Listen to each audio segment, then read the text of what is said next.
नमस्ते। आइए 15 जुलाई 2026 के करंट अफेयर्स वीडियो की शुरुआत करते हैं। 10 जुलाई 2026 को डॉक्टर सौम्या स्वामीनाथन को प्रतिष्ठित रॉयल सोसाइटी ऑफ लंदन की फेलोशिप से सम्मानित किया गया। वह एक प्रसिद्ध भारतीय चिकित्सक और जन स्वास्थ्य विशेषज्ञ हैं। दिल्ली सरकार ने राष्ट्रमंडल टेबल टेनिस चैंपियनशिप 2026 के लिए मयूर को आधिकारिक शुभंकर के रूप में लॉन्च किया है। यह भारत के राष्ट्रीय पक्षी मोर से प्रेरित है। भारतीय मानक ब्यूरो यानी BIS भारत में मैंग्रोव पारिस्थितिकी तंत्र के संरक्षण और पुनर्स्थापन के लिए पहला राष्ट्रीय वैज्ञानिक मानक तैयार कर रहा है।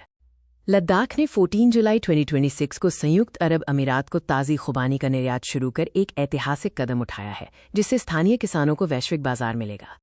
ONGC ने लद्दाख की पुगा वैली में भारत के पहले भूतापीय ऊर्जा प्रोजेक्ट के तहत दूसरे कुएं की ड्रिलिंग सफलतापूर्वक पूरी कर ली है।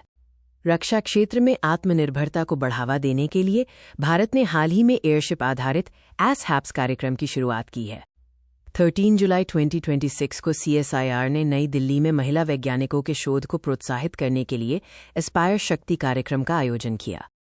आर्थिक आंकड़ों के अनुसार मेक इन इंडिया अभियान के बावजूद भारत ने चीन से रिकॉर्ड $80 अरब का आयात किया है, जो देश की निर्भरता को दर्शाता है।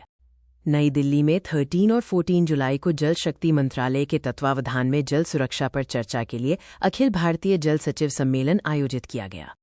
लगभग 60 वर्षों के बाद शोधकर्ताओं ने गुजरात के गिर वन क्षेत्र में भारतीय ग्रे हॉर्नबिल की सफल और प्राकृतिक वापसी दर्ज की है। कर्नाटक सरकार ने बेंगलुरु में आयोजित गूगल क्लाउड समिट के दौरान भारत का पहला सरकारी आर्टिफिशियल इंटेलिजेंस विश्वविद्यालय स्थापित करने की घोषणा की है।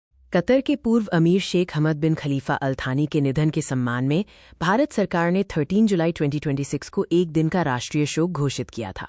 तिब्बत में यारलुंग त्सांगपो नदी पर बन रही चीन की जल विद्युत परियोजना के नीचे पाइजन फॉल्ट के मिलने से भूवैज्ञानिकों ने बड़े खतरे की चिंता जताई है।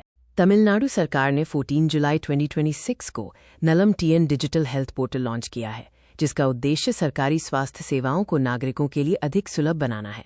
कर्मचारी भविष्य निधि संगठन यानी EPFO ने छूट प्राप्त PF ट्रस्टों को नियमों के अनुपालन का विशेष अवसर देने के लिए एमनेस्टी स्कीम 2026 की शुरुआत की है। इस वीडियो को देखने के लिए धन्यवाद। फिर मिलेंगे अगले वीडियो में। तब तक अपने चैनल एग्जाम एक्सप्रेस को लाइक, कमेंट और सब्सक्राइब करना ना भूलें।